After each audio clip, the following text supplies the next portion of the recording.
Hello everybody, welcome to our final player card review for the Circle Undone. This is before the Black Throne Mythos pack, and we're starting with Hallowed Mirror. This is a blue asset that costs 2 to play, takes up a necklace slot, and commits for a brain symbol. It's an item, relic, occult, and it's blessed. Limit 1 per deck. After it enters play, search your bonded cards for 3 copies of Soothing Melody, add 1 to your hand, and shuffle the other 2 into your deck. When Hallowed Mirror leaves play, find each of those copies of Soothing Melody, even though they're out of play, and remove them from the game. Okay, Soothing Melody's on the next page, so that's what I gotta do. So then the breakdown for these in the pack is that card and then 3 of these, right? Yeah, because you only have 1 per deck. Yeah. Alright, so zero cost event, commits for every symbol but fist. It's a spell, Bonded Hallowed Mirror. Heal 2 damage or 2 horror, any combination thereof, from among investigators and or ally assets at your location. Draw 1 card. So you play the mirror, 3 songs come out that you could use to heal 2. 1 goes to your hand, the other 2 get shuffled to your deck. Yeah. Yeah, I think this card's like actually pretty good in blue in general. You have a lot of ways to heal horror, and like you can also heal damage and heal it from investigators, and it replaces itself. Like it's really good. Investigators and allies, which in blue there's relevant. There's relevant for that as well. I played briefly in Carolyn, but like ended up cutting it because I had too much competition for the necklace slot, and like more efficient ways to heal the horror. But I think this card in general is pretty good. The front half of this has enough different types. It is a relic, it is occult, Blessed. and it is blessed, which means that many people Father can play Mateo it. can play it because it's blessed. You can play it in, what's her name, Mary Lambeau, I think. She's the occult one. I thought Akachi was the occult. Might be Akachi. I don't know. No, It's one of the Akachi's purple churches. characters. I don't play purple characters, so I don't know. One of them gets to play occult cards. And Ursula. And Ursula, because it is a relic. One note on the bonded mechanic itself is something I'm not... Like, I understand why it's there, but I'm not a huge fan of it, actually. I think that... I mean, it's fine if you've got 1 in your deck, but if you start getting, like, more than 1 bonded card in your deck, it starts to get really fiddly with the gameplay. Like, I'll play this, I'll put 1 in my hand, and then, like, shuffle the rest in. Like, a turn later, like, I'll play another one. I have to put 1 and dig through my pile of other cards to find the one I want, add 1 in my hand, shuffle the other 2 back to my deck. And then after the game, you have to, or like God forbid, in the middle of a turn, you get rid of it or something. You have to go through and pick them out. It's just kind of. Oh, I mean, like, do you really? I think kind of. If you're playing by yourself, yeah, for sure. It just slows down the game. Yeah, it's a little bit fiddly. There's a little bit of... Yeah. As long as they don't like start printing, like make it like a mainstay sort of keyword. Like if we get 1 or 2 per cycle, it'll probably be fine. But like if they start making these like baseline cards that you want me playing in every deck, the color, it could be a little uncomfortable after a while. I agree with that. It is a cool design space though, and there's also like when you see the one that we're going to be getting to later, there's a little bit of times where it could be rewarding, like when we were doing the return to Carcosa and your straitjacket made it go back into your hand, which lets you put one back into play to get it in there. I don't know if you can do that because the pieces get removed from the game, right? Then they're not in your bonded cards anymore. I don't know. Oh, really in the game? Yeah, that's actually a good rules question. Who knows? Oh yeah, okay, so they actually do. So they are just by 5 extras before the Black Throne. All right, that guy's going nuts. Yeah, it's a cool thing, but I agree with Travis that it can get a bit clunky. But I'm also noticing that also like Patrice, like that character feels like she's going to be also just like this new clunky thing, which the designer can explore that in pieces, but doing it a lot will be a little bit overwhelming. Yeah, like I don't mind seeing a character like Patrice on occasion, but like I would also like I still like to see the majority of characters be like our core set and Dunwich stuff where they have like a niche. And they have like not too restricted, not super specific deck building restrictions. Like Carolyn's like a nightmare to build your deck for, especially and upgrade to. You're like flipping through, like make sure I only have 15 of these. Or they can be 0 to level 1, and then like does this card heal horror that doesn't count as part of that pile. Yeah. Like. Yeah, it seems like each expansion they add something that's a bit more in depth, like a bit more complicated, but. All right, I've had worse. 0 cost event for 2 experience. It commits for a brain and a foot. It's a spirit. Fast. Play when you are dealt damage and or horror. Cancel up to 2 damage or horror just dealt to you, then gain that many resources. So this is an upgraded card of a very old card. Downgraded card. Dunwich. Downgraded card. Oh, it's downgraded. Sorry. The old one is 4. I actually think that this one's like better than the 4 one. This one is largely better than the 4. You're very rarely taking 5 damage. It's a lot. Yeah. It feels really good when you get to stop 4 or 5 damage and or horror, but I mean, it's not uncommon for you to be taking like 3-ish, but This is probably just better. You can have 2 of this for the same cost. If you're Calvin, you cannot play the 4-costed one because you can only play Spirit 0 to 2. You could play this one.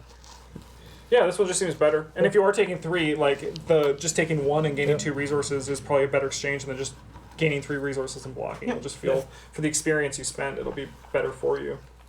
Yeah, if you're spending 4 experience on this card, it's probably best just to grab 2 copies of this, and then if you have more experience later on, upgrade to the 4. It's also nice to see them, the designers, looking at old cards, upgrading and downgrading them. It's rather than just trying to just make new things. Yeah, it's nice. It's nice to see that happen, particularly in like non-return 2 sets. Yes. Yeah. Occult lexicon. This is a yellow asset, cost 2, takes up a hand slot, commits for a book. It's an item, tome, and occult. Limit 1 per deck. After end of play, search your bonded cards for 3 copies of Bloodright. Basically the bonded thing, and then they do the thing. I'm not going to explain bonded again. I'll just say.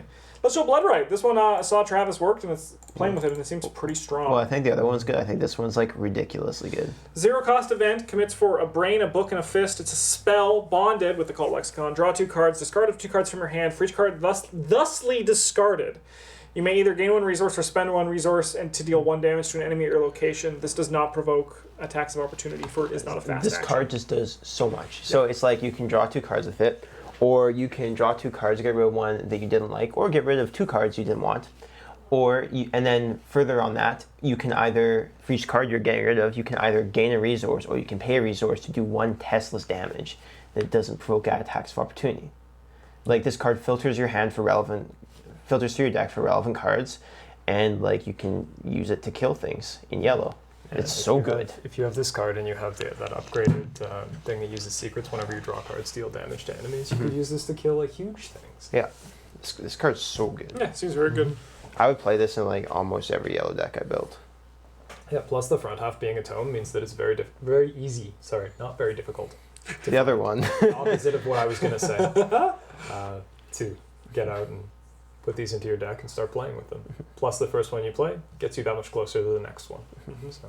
Yeah. Good Being card. said, as good as it is, I don't like this a little bit of like a sort of color pie break for yellow to have such an easy way to just deal damage to things. It existed fairly early on though, like drawing cards and doing damage. Yeah, but for like cards drawn, it's like fairly similar. This one's just like so efficient. It's very efficient. And like when you draw the cards, it also just draws you into more copies of Bloodright. Yeah. Like it's so efficient. Another one of those moments of just, good old yellow. They haven't had like a super like strong card like that in a while. Not since the higher education days, which Glimpse the Unthinkable. This is a 1-cost event that's for 5 experience. It commits for 3 books.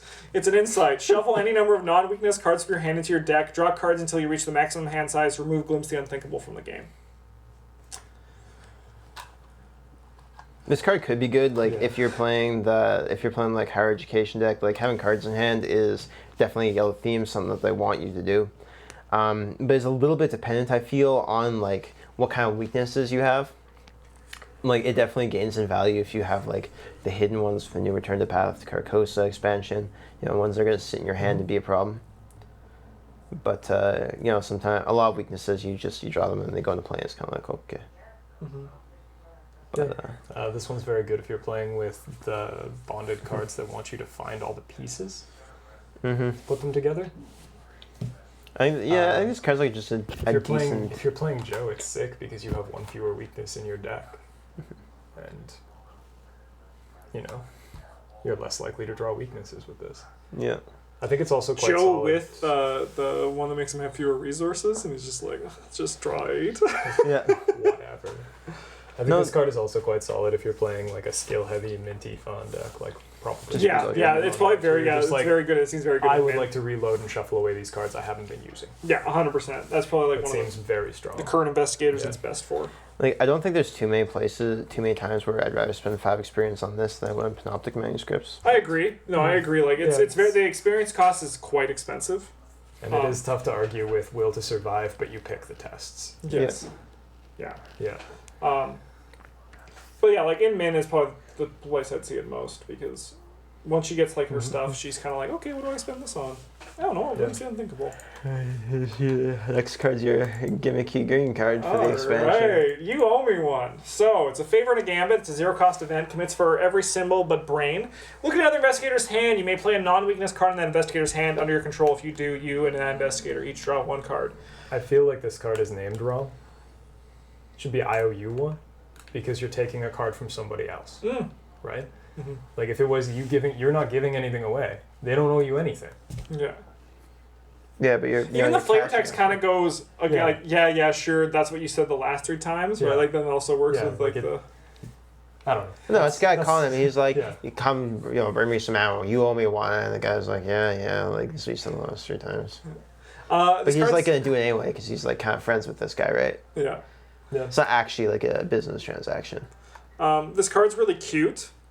Yeah. But I don't think it's that like. I don't think it's that good either. I don't think it's that good, because when I was playing this in Safina, I would rather have not taken, because I can't use your stuff. Like in Arkham Horror, at least in the way we play with us 3 players, we're usually very focused in our builds. I could see us all running this in our mono green for Forgotten Age run. I think this card gets a lot better if you're playing a lot of assets that are like max 1 per investigator. Mm-hmm. Yeah. So like if like you're playing with somebody and they're playing a Dark Horse build and they've got their Dark Horse in play, you could take a Dark Horse. Yeah, but then you have to find a way to get yourself to no money. Maybe they've got it. In green, yeah. It's no problem. You just play the big expensive part of green. And then the rest of your cards don't do anything? Yeah, sure. Yeah, no, it's very cute, and I think it's very funny and fun, and I'm glad this card does exist, because like potentially you could have a lot of fun with it, but I just think overall decks are so focused in this game that taking something from someone else is this is probably best in a 2-player game. Because like the more players you get, then the more focused your decks tend to be. Yeah, it should be, but like and 1 player is useless, so that one doesn't count. Yeah. And I mean, they just printed a weakness that basically does this more efficiently. So that only takes items. You can play any card in their hand. Yeah. But yeah, you could use this as like some sort of a combo enabler where you're like, man, this would be so cool if I had access to this yellow card, or some such. That being said, I think it's cuter than it is good. Yeah, I think we all agree on that.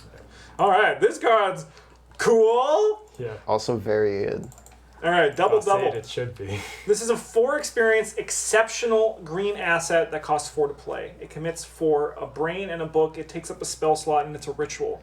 As a reaction, after you play an event, exhaust it and play that event again as if it were in your hand. The art's so cool. He's flipping the coin that it turns into 2 coins. And they go back at him. Yeah, wow. This card was really fun to play with. It's very powerful. It's incredible. Like, even just playing a resource, an emergency cache into this. Like, just 6 resources. Yeah. For nothing. Yeah, this card's incredible. Like, it's worth if it's in your build, like if you're an event heavy, like in the Safina deck you built me, Travis, it's phenomenal. Yeah. So much so that, like, if you don't see it in the first 3 turns, you're like, what am I even wasting these stupid events on? They're not giving me my full value. Right? I could be having twice as much. Yeah, the only downside to it is that it's exceptional, and therefore finding it is a little bit tough. Yeah. Yeah. I think you can make it work if you got like a yellow investigator to help you along, or whatever.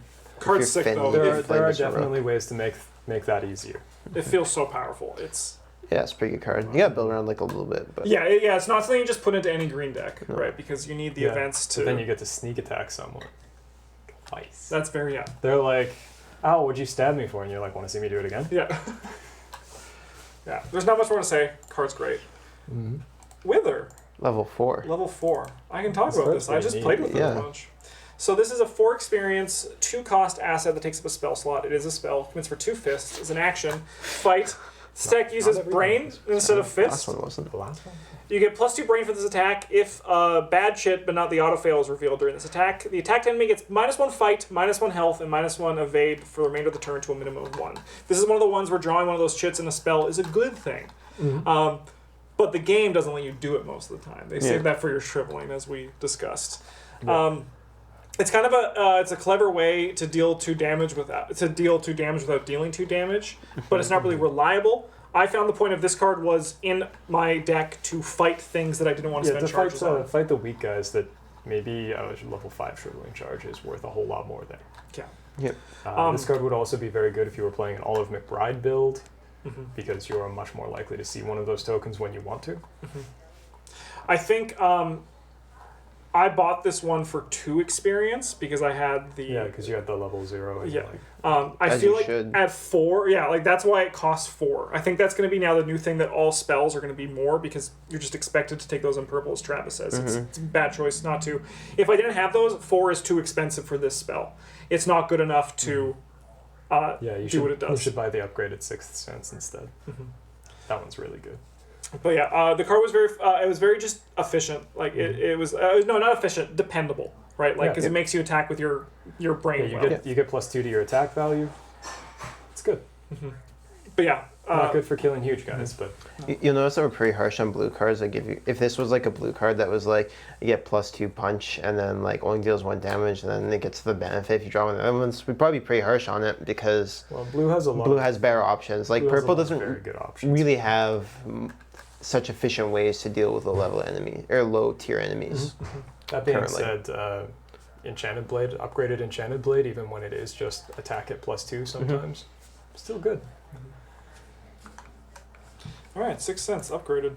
This one's really good. This one costs 4. Maybe. All right. I don't know. 3 cost asset for experience. It's a spell that takes up a spell slot, just like the last one. Commits for 2 books. As an action, investigate. You use your brain instead of your book. You get +2 brain for this thing. If a non-auto-fail symbol chit is revealed, but not the blessed one, I guess I should say that, you may choose a revealed location up to 2 connections away from your location. You are now investigating as if you were at the chosen location in addition to your location. You may use either strat value. This one's like kind of cute, but I think that in general you'd rather spend your experience on other things as purple. Yeah, I can agree with that. Like, it's very... 2 clues, maybe. For like, yeah, but You never lose your turn. It's like pretty alright. yeah, like it's fine, but just for most of the time that you're going to be invested. Like, if I was spending 4 experience, I would kind of actually rather just get Rite of Seeking level 4 or 5 or whatever it is, because like that one's just. It just gets me like 3 clues right now, or whatever. Let's just clear off locations.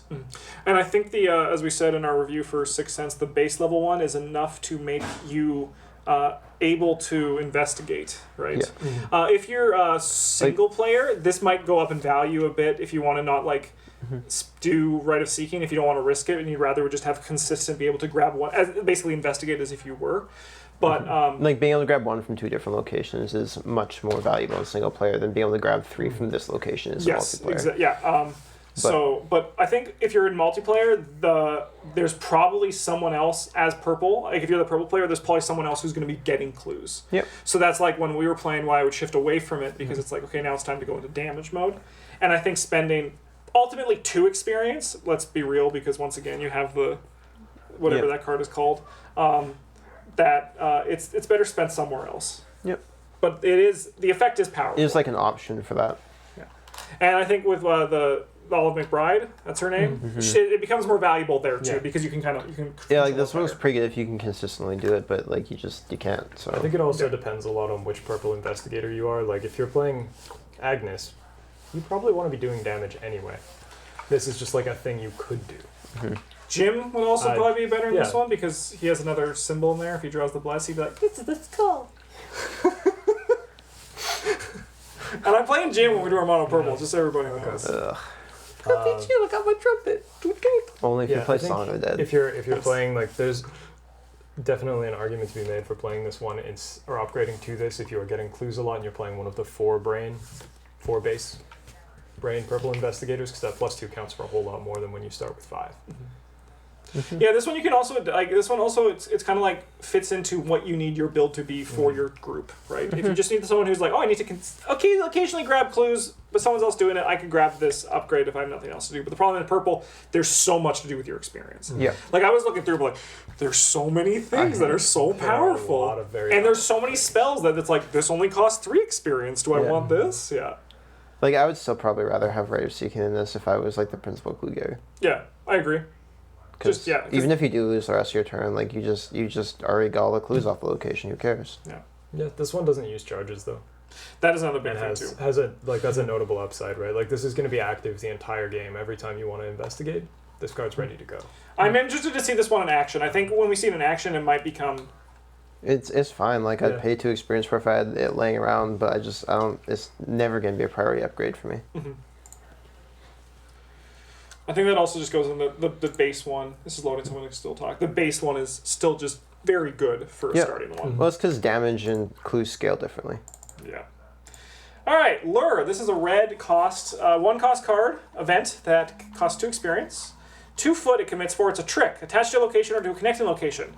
During the enemy phase, each enemy that moves does so along the shortest path toward the attached location instead of where it would normally move. While attached at the end of the round, you discard Lure. Wow, this card's trash. So you remember when we were talking about cards being cuter than they are good? This one's not even like too cute. Well, like, what if you? I It's mean, just, so like, like this bad. this has a similar thing to Warning Shot, except that you're paying XP for it. Yeah. In that you can set up sweet dynamite turns or like an awesome hand grenade turn, but I used to have to spend you probably gun don't need on to do it. that. Mm-hmm. Yeah, but you got to spend 2 XP on it. Yeah. I'd rather spend like gun bullet. Yeah.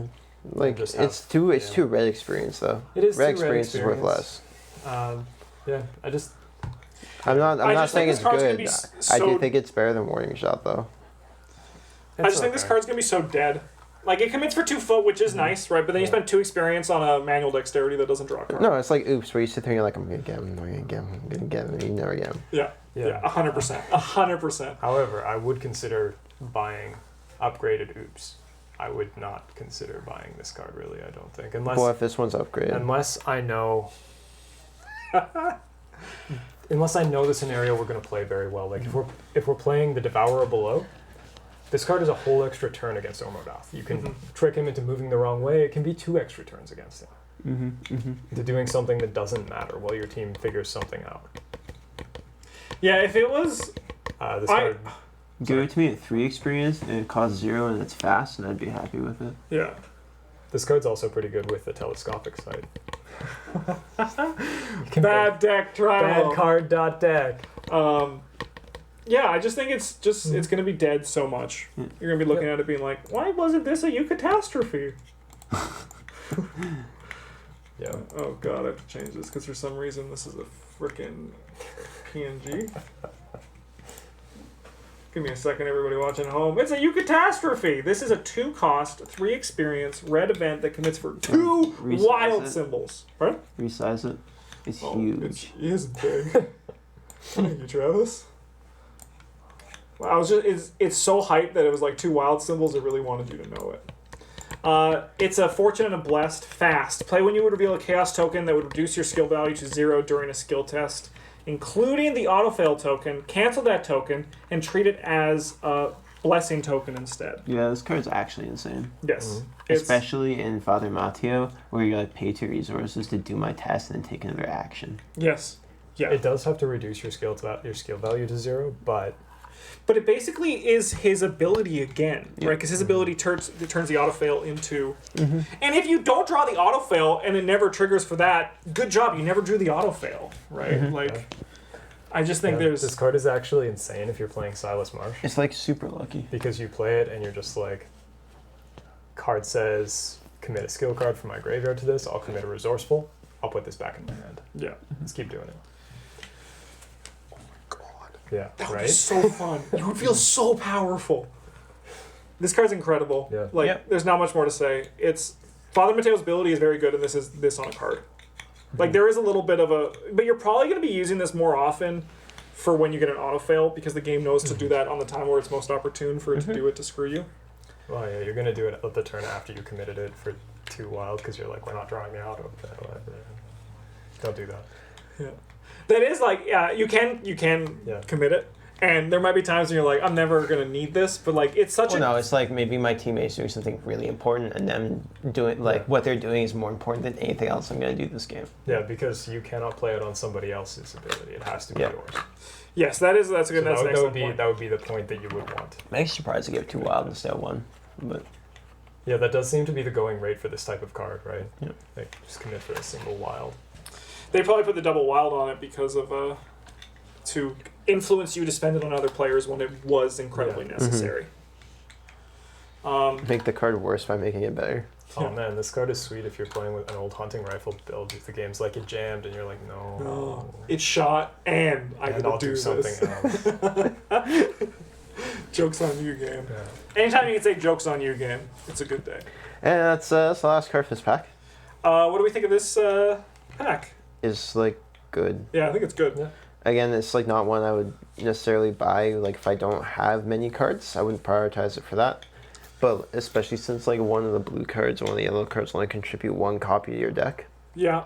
But like it's also the green card is also very niche, right? Like the green double. card also only contributes one card to your deck. Yeah. Yeah. The red one is really only one card. You're not going to play Lure. Yeah. And the purple ones are both upgrades that of cards that are like debatably Yeah, good. like the Yeah. I think the level, they're not. the level, They're the support purple. like the right? level Like, 4 wither is I think the better one of the two withers because Yes. at least Oh, when you draw yeah. the token it might do something. Oh yeah. However, base level, right, or Sixth Sense is probably the good one. Yes. Yeah. Well, good enough. So for final pack, it's actually not too like normally that's where the Not big too explosions splashy, come but- in, but No, this was like the one before this. yeah. Was where all the big flashy stuff was. Yeah. What do we think of the player cards of the entire cycle overall? Do we like the new additions? Yeah, they're really cool. There's a lot of really niche cards. But yeah, Which I think is of them- very smart for design space. Like for him to just start like focusing on archetypes. Yep. Mhm. I like seeing we had a lot of cards with returning keywords like Blessed and Tome for previous investigators. I like seeing that. Mhm. Give them more deck building options and breathe more life into. Like there was a you while play there. the old guys again. Yeah, we got to like it was like halfway through Kirkos before we got like new Tome for Daisy or something like that. Yeah. Like Mm-hmm. It was also nice for him to foreshadow Charlie Kane with the connection keyword. That's Travis is 100% right. Favor and service. Yeah. Oh my god. And Fire Vampire is the text. I can't wait. I can't. It's gonna be his blue symbol you draw. Just so everybody knows, even a fire vampire. Even Great, if he's thanks. green, I'm taking Charlie. I'm Yeah. taking it to the end, and I hope his fucking weakness is like blowjob scandal, and he's like, "How am I gonna talk my way out of this one?" We'll see you guys in the future whenever the Dream Eater cycle is done. We love you. Bye.